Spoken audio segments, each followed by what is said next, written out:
আমি অন্তঃপুরের মেয়ে, চিনবে না আমাকে। তোমার শেষ গল্পের বইটি পড়েছি শরৎবাবু, বাসি ফুলের মালা। তোমার নায়িকা এলোকেশীর মরণ দশা ধরেছিল ৩৫ বছর বয়সে। ২৫ বছর বয়সের সঙ্গে ছিল তার রেশারেশি। দেখলেম তুমি মহোদাশয় বটে, জিতিয়ে দিলে তাকে। নিজের কথা বলি, বয়স আমার অল্প। একজনের মন ছুঁয়েছিল আমার এই কাঁচা বয়সের মায়া, তাই জেনে পুলক লাগতো আমার দেহে। ভুলে গিয়েছিলেন অত্যন্ত সাধারণ মেয়ে আমি। আমার মতো এমন আছে হাজার হাজার মেয়ে, অল্প বয়সের মন্ত্র তাদের যৌবনে। তোমাকে দোহাই দিই, একটি সাধারণ মেয়ের গল্প লেখো তুমি। বড় দুঃখ তারও স্বভাবের গভীরে অসাধারণ যদি কিছু তলিয়ে থাকে কোথাও, কেমন করে প্রমাণ করবে সে? এমন কজন আছে যারা তা ধরতে পারে? কাঁচা বয়সের জাদু লাগে ওদের চোখে, মন যায় না সত্যের খোঁজে। আমরা বিকিয়ে যাই মরীচিকার দামে। কথাটা কেন উঠল তা বলি। মনে করো তার নাম নরেশ।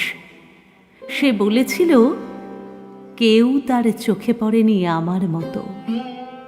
এত বড় কথাটা বিশ্বাস করব যে সাহস হয় না, না করব যে তেমন জোর কই। একদিন সে গেল বিলেতে। চিঠিপত্র পাই কখনো বা। মনে মনে ভাবি, রাম রাম, এত মেয়েও আছে সে দেশে, এত তাদের ঠেলাঠেলি ভিড়, আর তারা সবাই কি অসামান্য? এত বুদ্ধি, এত উজ্জ্বলতা, আর তারা সবাই কি আবিষ্কার করেছে এক নরেশ সেনকে? স্বদেশে যার পরিচয় চাপা ছিল 10-এর মধ্যে।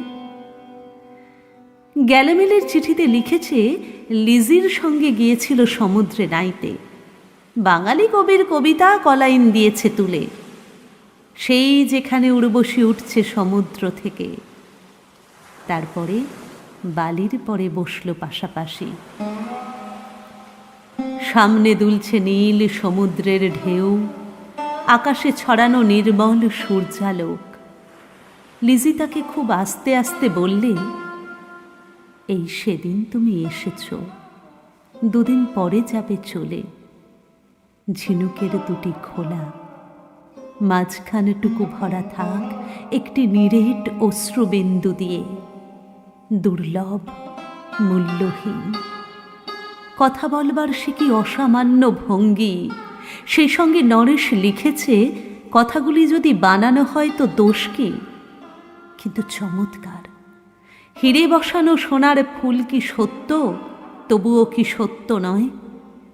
বুঝতেই পারছ, একটা তুলনার সঙ্গে তোর চিঠিতে অদৃশ্য কাঁটার মতো আমার বুকের কাছে বিঁধিয়ে দিয়ে জানায় অত্যন্ত সাধারণ মেয়ে আমি। মূল্যবানকে পুরো মূল্য চুকিয়ে দিই এমন ধন নেই আমার কাছে। ওগো, না হয় তাই হলো, না হয় ঋণী রইলেম চিরজীবন। পায়ে পড়ি তোমার, একটা গল্প লেখো তুমি শরৎবাবু। নিতান্ত সাধারণ মেয়েরই গল্প, যে দুর্ভাগিনীকে দূরের থেকে পাল্লা দিতে হয় অন্তত 5-7 জন অসামান্যার সঙ্গে, অর্থাৎ সপ্তরথিনীর মার। বুঝে নিয়েছি আমার কপাল ভেঙেছে, হার হয়েছে আমার। কিন্তু তুমি যার কথা লিখবে তাকে জিতিয়ে দিও আমার হয়ে। পড়তে পড়তে বুক যেন ওঠে ফুলে, ফুলচন্দন পড়ুক তোমার কলমের মুখে। তাকে নাম দিও মালতী, ওই নামটা আমার। ধরা পড়বার ভয় নেই। এমন অনেক মালতী আছে বাংলাদেশে, তারা সবাই সামান্য মেয়ে। তারা ফরাসি জার্মান জানে না, তারা কাঁদতে জানে। কি করে জিতিয়ে দেবে? উচ্চ তোমার মন, তোমার লেখনী মহীয়সী। তুমি হয়তো তাকে নিয়ে যাবে ত্যাগের পথে, দুঃখের চরমে, শকুন্তলার মতো। দয়া করো আমাকে, নেমে এসো আমার সমতলে। বিছানায় শুয়ে শুয়ে রাত্রির অন্ধকারে দেবতার কাছে যে অসম্ভব বর মাগি, সে বর আমি পাবো না, কিন্তু পায় যেন তোমার নায়িকা। রাখো না কেন নরেশকে 7 বছর লন্ডনে, বারে বারে ফেল করুক তার পরীক্ষায়, আদরে থাক আপন উপাসিকা মণ্ডলীতে। ইতিমধ্যে মালতী পাশ করুক এমএ, কলকাতা বিশ্ববিদ্যালয়ে, গণিতে হোক প্রথম তোমার কলমের এক আঁচড়ে। কিন্তু ওইখানেই যদি থামো, তোমার সাহিত্য সম্রাট নামে পড়বে কলঙ্ক। আমার দশা যাই হোক, খাটো করো না তোমার কল্পনা। তুমি তো কৃপণ নও বিধাতার মতন।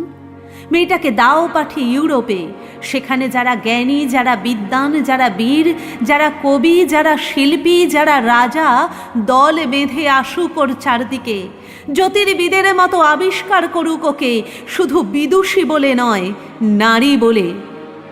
ওর মধ্যে যে বিশ্ববিজয়ী জাদু আছে, ধরা পড়ুক তার রহস্য। মূর্খের দেশে নয়, যে দেশে আছে সমজদার, আছে দরদি, আছে ইংরেজ, জার্মান, ফরাসি। মালতীর সম্মানের জন্য সভা ডাকা হোক না, বড় বড় নামজাদার সভা। মনে করা যাক সেইখানে বর্ষণ হচ্ছে মুষলধারে চাটুবাক্য, মাঝখান দিয়ে সে চলেছে অবহেলায়, ঢেউয়ের উপর দিয়ে যেন পালের নৌকা। ওর চোখ দেখে ওরা করছে কানাকানি।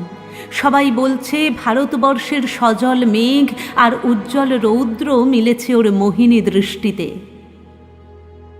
এইখানে জনান্তিকে বলে রাখি, সৃষ্টিকর্তার প্রসাদ সত্যই আছে আমার চোখে, বলতে হলো নিজের মুখেই। এখনো কোনো ইউরোপীয় রসজ্ঞের সাক্ষাৎ ঘটেনি কপালে।